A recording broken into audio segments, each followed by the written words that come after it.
سورہ القصص رکوع نمبر 5 تلاوت. وَلَقَدْ آتَيْنَا مُوسَى الْكِتَابَ مِنْ بَعْدِ مَا أَهْلَكْنَا الْقُرُونَ الْأُولَى بَصَائِرَ لِلنَّاسِ وَهُدًى وَرَحْمَةً لَعَلَّهُمْ يَتَذَكَّرُونَ وَمَا كُنْتَ بِجَانِبِ الْغَرْبِيِّ إِذْ قَضَيْنَا إِلَى مُوسَى الْأَمْرَ وَمَا كُنْتَ مِنَ الشَّاهِدِينَ وَلَكِنَّا أَنشَأْنَا قُرُونًا فَتَطَاوَلَ عَلَيْهِمُ الْعُمُرُ وَمَا كُنْتَ صَاوِيًّا فِي أَهْلِ مَدْيَنَ تَتْلُو عَلَيْهِمْ آيَاتِنَا وَلَكِنَّا كُنَّا مُرْسِلِينَ وما كنت بجانب الطور إذ نادينا ولكن رحمة من ربك لتنذر قوما ما أتاهم من نذير من قبلك لعلهم يتذكرون ولولا أن تصيبهم مصيبة بما قدمت أيديهم فيقولوا ربنا لولا أرسلت إلينا رسولا فنتبع آياتك ونكون من المؤمنين فلما جاءهم الحق من عندنا قالوا لولا أوتي مثل ما أوتي موسى من قبل قالوا سحران تظاهرا وقالوا إنا بكل كافرون قل فأتوا بكتاب من عند الله هو أهدى منهما أتبعه إن كنتم صادقين فإن لم يستجيبوا لك فاعلم أنما يتبعون أهواءهم ومن أضل ممن اتبع هواه بغير هدى من الله إن الله لا يهدي القوم الظالمين.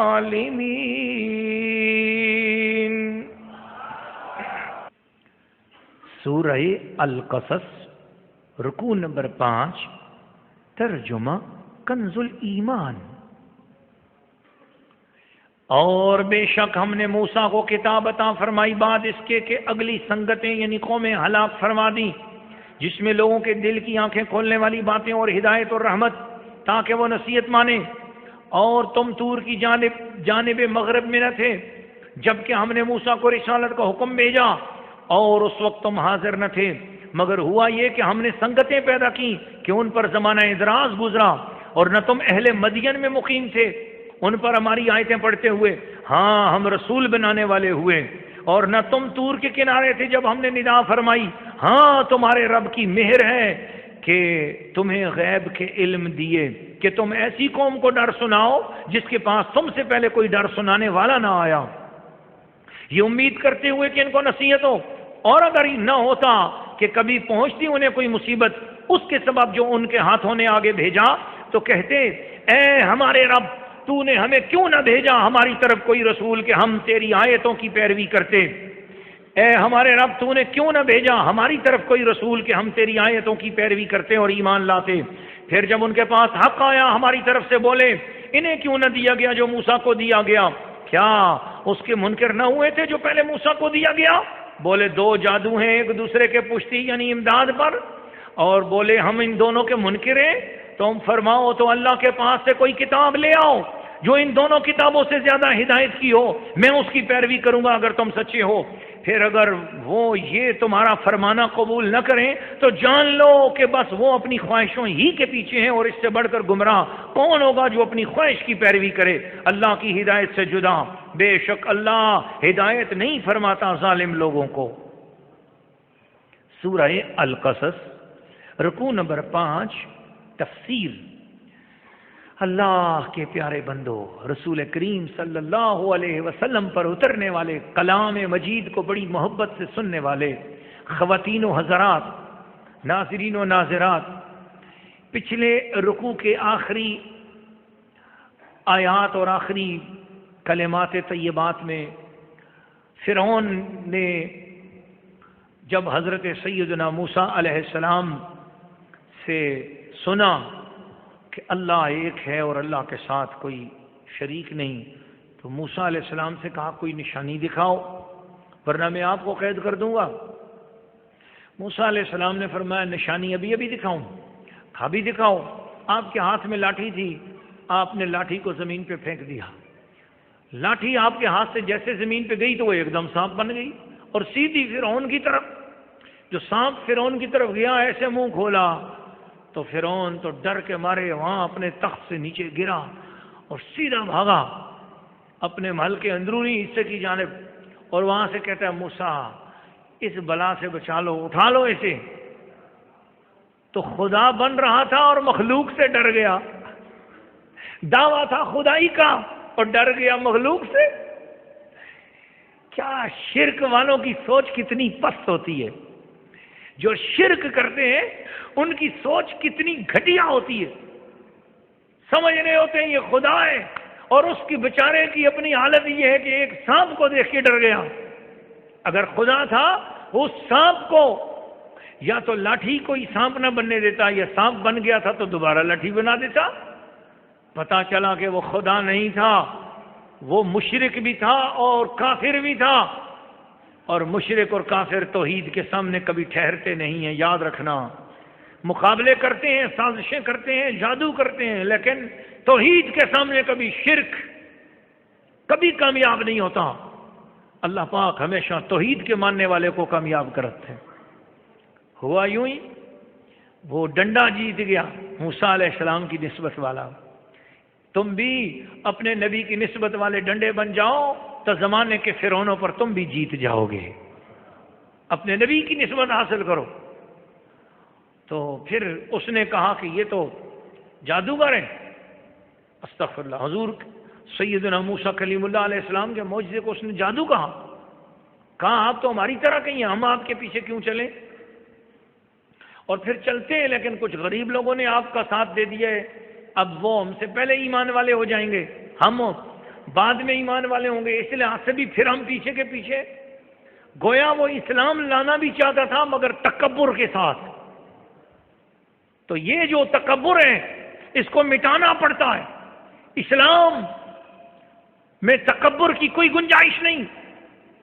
امیر حبیب اللہ خان کابل کا بادشاہ تھا، اور جمعے والے دن وہ پہلی صف میں نماز پڑھتا تھا، لیکن جمعے کے دن نمازی آ گئے اور جگہ بھر گئی، اگلی صف میں کوئی گنجائش نہ تھی۔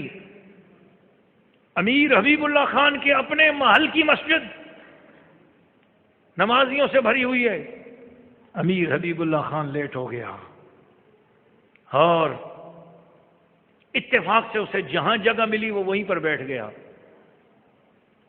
نماز ہوئی، عین اس کے سامنے اس کا وہ نوکر نماز پڑھ رہا تھا جو امیر حبیب اللہ خان کو جوتے پہناتا تھا۔ تو قدرت نے دکھا دیا کہ جب سجدے میں ہوں گے، جہاں نوکر کا پاؤں ہوگا وہاں بادشاہ کا سر ہوگا۔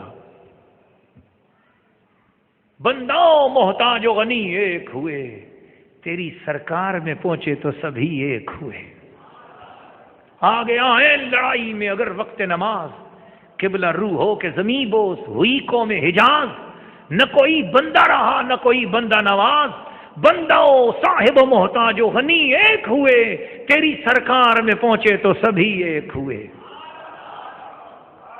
تو اپنے غرور اور پندار کو مٹانا پڑتا ہے۔ جب صف میں آپ کے ساتھ نوکر کھڑا ہے تو اسے نوکر سمجھ کر مت دیکھو، یہ دیکھو وہ اللہ کا بندہ کھڑا ہے، جو نماز پڑھا رہا ہے وہ اللہ کا بندہ ہے، جو پڑھ رہے ہیں وہ اللہ کے بندے ہیں۔ تو یہ اسلام لانے سے پہلے اپنے اندر سے ہر قسم کا تکبر اور غرور مٹاؤ۔ فرعون کے اندر سے وہ غرور نہیں مٹ رہا تھا، چنانچہ اللہ پاک نے اس کو اس کے محلوں سے نکلوایا اور دریاؤں میں غرق کر دیا اور موسیٰ علیہ السلام کو نجات دی۔ تو اس رکوع کے اندر اللہ پاک نے مسلمانوں سے کہا کہ لوگوں آنکھیں کھولو، اور مکے کے کافروں آنکھیں کھولو، اور دنیا کے کافروں آنکھیں کھولو۔ یہ گزشتہ رسولوں کے واقعات آپ کو سنائے جا رہے ہیں، یہ قوم موسیٰ کا بیان سنایا جا رہا ہے، یہ فرعون کی سرکشی، تمرد اور اس کا استکبار آپ کو سنایا جا رہا ہے کہ اس نے اپنے نبیوں کے سامنے کتنا غرور کیا، تکبر کیا۔ جب وہ مٹ گیا تو تمہاری کیا اوقات ہے؟ تمہارے پاس ہے کیا؟ اس کے باغ نہ رہے، اس کا محل نہ رہا، تمہاری جھونپڑیاں کہاں رہیں گی؟ اس کے پرفضا مقامات نہ رہے، تمہارا یہ غیر ذی زرع وادی، اس کے اندر تمہارا وجود بھی نہیں رہے گا۔ میرے رب کا کعبہ موجود رہے گا، تمہارے بت مٹ جائیں گے۔ میرے رب کا کعبہ اور مکہ موجود رہے گا، اس میں کوئی کافر و مشرک نہیں ہوگا۔ اس کی جس گلی میں دیکھو گے محمد کے غلام پھر رہے ہوں گے۔ اشارے ہوئے، لیکن وہ سوچتے تھے کہ یہ باتیں حضور صلی اللہ علیہ وسلم پر اترتی ہیں، یہودیوں کو آیتیں لکھ لکھ کے مدینے میں، شام میں کافر قرآن مجید کی آیتیں نوٹ کرتے اپنی ڈائریوں میں نوٹ کر کے فوراً بھیج دے، کوئی غلطی تو نہیں ہے؟ دیکھو ذرا، یہودیوں سے کہتے یہ واقعہ انہوں نے بیان کیا ہے، یہ واقعہ کیسا ٹھیک ہے؟ تصدیق کرواتے۔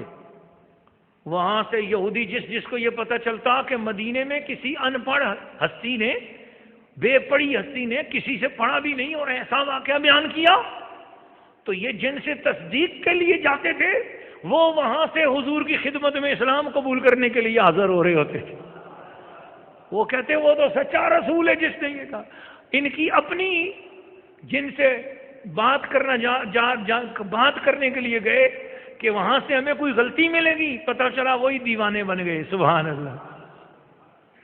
وہ ایک بندہ آیا نا مکہ شریف میں، تو وہ اس کا نام تھا دوس قبیلے کا بادشاہ تھا، طفیل دوسی، ابو لہب کا اور ابو جہل کا پرانا دوست تھا بادشاہ اپنے قبیلے کا۔ مکے میں آیا، انہوں نے فٹافٹ کہا روئی لاؤ روئی لاؤ روئی لاؤ۔ کہا بھی کیا ہوا؟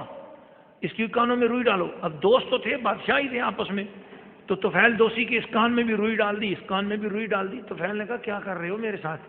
اور کیا ہوا؟ کہنے لگے اس مکے میں ایک شخص پیدا ہوا ہے، اس کا نام محمد ہے، جس سے بات کرتا ہے نا اسی کے دل میں اتر جاتا ہے، جو اسے دیکھ لیتا ہے وہ اس کا ہو جاتا ہے، جو اسے سن لیتا ہے وہ اس کا ہو جاتا ہے۔ ہم بڑی کوشش کر رہے ہیں تو اس کا کلام نہ سن پا۔ وہ طفیل نے کہا میں روٹی کھاتا ہوں، کھانا کھاتا ہوں، تم سے زیادہ عقل مند ہوں، کیا سمجھ رہا ہے تم نے؟ اس نے روئی کو نکالا، کہا بات سن، دیکھ تو کعبے میں جا رہا ہے، وہ بھی کعبے میں ہوتے ہیں، ہم کعبے سے کسی کو نکال تو نہیں سکتے، وہ کعبے میں کھڑے اپنا قرآن پڑھیں گے اور تیرے کانوں میں ان کے قرآن کی بات چلے گی نا تو بھی مسلمان ہو جائے گا۔ نہیں، تو اس کے کان میں روئی ٹھونس دی دوبارہ۔ اس نے کہا اچھا یار چلو۔ وہ گھوڑے پہ بیٹھا ہوا آیا، اور بیٹھا ہوا تو وہ گھوڑے میں تھا اور گھوڑے پہ ہی بیٹھ کر کعبے کا طواف کرنا چاہ رہا تھا۔ تو کعبے کا طواف کر رہا تھا، 6 چکر اس نے لگائے کعبے کے، 7ویں میں تھا تو اس کی نظر رسول پاک پہ پڑ گئی۔ رسول پاک نماز پڑھا رہے تھے اور کچھ پڑھ رہے تھے، اس کو اپنا چکر بھول گیا 7واں۔ اس نے گھوڑے کا رخ موڑا اور حضور صلی اللہ علیہ وسلم، اس کو تو نہیں پتا تھا نا کہ نماز میں سامنے سے آتے ہیں نہیں آتے ہیں، اب وہ تو کافر تھا۔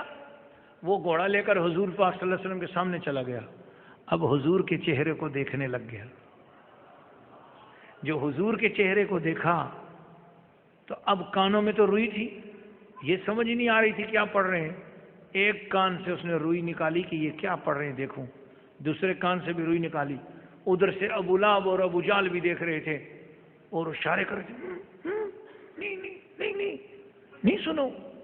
وہ ادھر سے اشارے کر رہے ہیں اور یہ ان کو دیکھ ہی نہیں رہا، اس کی نظر جس چہرے پہ پڑ گئی ہے ادھر ہی ٹک گئی ہے، دیکھتا ہی جا رہا ہے۔ ایسا حسن، ایسا جمال، ایسا نور، ایسا کمال۔ طفیل دیکھتا رہا۔ جب اس نے روئی نکالی تو کانوں میں اس کو آواز آئی، الحاقۃ ما الحاقۃ وما ادراک ما الحاقۃ۔ حضور سورہ حاقہ کی تلاوت فرما رہے تھے۔ آواز اس نے سنی تو آواز کی مٹھاس اتنی تھی، چاہ رہا تھا کہ ایک کان سے تو آئی ہے، ذرا دوسرے کان سے بھی آ جائے۔ روئی نکالی، اب حضور کی تلاوت سننے لگ گیا۔ حضور تلاوت کرتے جا رہے ہیں، تلاوت کرتے جا رہے ہیں۔ سورہ حاقہ کی آیات کریمہ ہیں، قیامت کا منظر بیان ہو رہا ہے۔ طفیل اپنے گھوڑے پہ بیٹھے بیٹھے رونے لگ گیا، اس کی آنکھوں سے آنسو جاری ہو گئے۔ ادھر حضور نے سلام پھیرا تو دیکھا ایک سامنے بندہ گھوڑے پہ بیٹھا ہوا ہے۔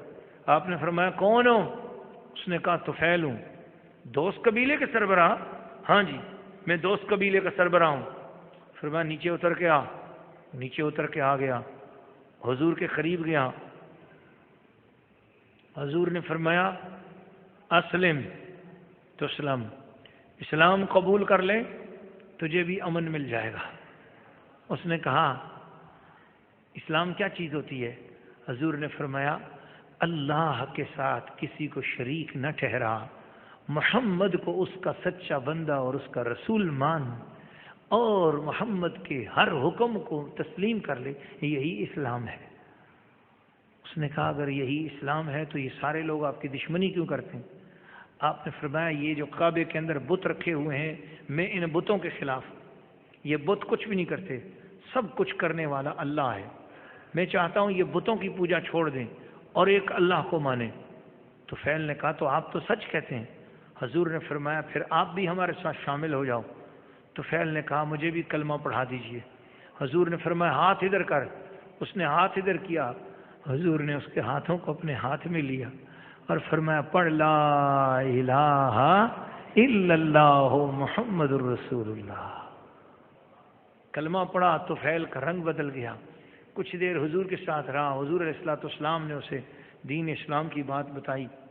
کافی دیر بعد جب طفیل اٹھا تو سیدھا ابو جہل ابو لہب کی مجلس میں آیا، ان کے چہرے اترے ہوئے تھے۔ طفیل ہم نے کہا تھا نا تو جائے گا تو تیرے اوپر بھی اثر ہو جائے گا۔ کہا بدبختو تمہیں کیا معلوم ہے وہ کیا ہستی ہے، ظالموں آگے بڑھو تم بھی ان کے غلام بن جاؤ۔ میں تو چاہتا ہوں جو مد بھری آواز میں نے سنی ہے، جو رس رسیلی آواز میں نے سنی ہے، خوش نصیبوں 5 ٹائم تمہیں یہاں سننے کو ملتی ہے، میں تو کبھی کبھی آیا کروں گا۔ چاہتا ہوں کاش کہ کوئی تھوڑی سے کوئی ایک جھگی کوئی ڈیرا میرا بھی یہاں ہوتا، میں بھی ہر وقت ان کی گلی کے پھیرے لگایا کرتا۔ اللہ اب نعرہ رسالت بھی لگا دیں، نعرہ رسالت۔ اب سبحان اللہ کرتے رہا کریں، یہ نعرے سے ذرا احتیاط کریں، ریکارڈنگ کا مسئلہ ہے نا، سبحان اللہ اس کی اجازت۔ تو وہ بتایا گیا سارا منظر اس رکوع میں کہ یہ میرے محبوب صلی اللہ علیہ وسلم بھی ایسی ہستی ہیں، وہی نا ہستی کی بارگاہ میں آؤ اور ایمان قبول کرو۔ حضرت موسیٰ علیہ السلام کا جنہوں نے کلمہ پڑھا قبول کیا ان کو اللہ نے بچا لیا، جنہوں نے ان کو جادوگر سمجھا، بے ادبی کی، گستاخی کی تو وہ برباد کر دیے گئے۔ تم لوگ بھی اگر اس محمد کی بے ادبی گستاخی کرو گے تم لوگ بھی برباد کر دیے جاؤ گے۔ اللہ تعالی حضور صلی اللہ علیہ وسلم کے وسیلہ جلیلہ سے ہم سب کو توحید اور رسالت کا نور ہمیشہ نصیب فرمائے۔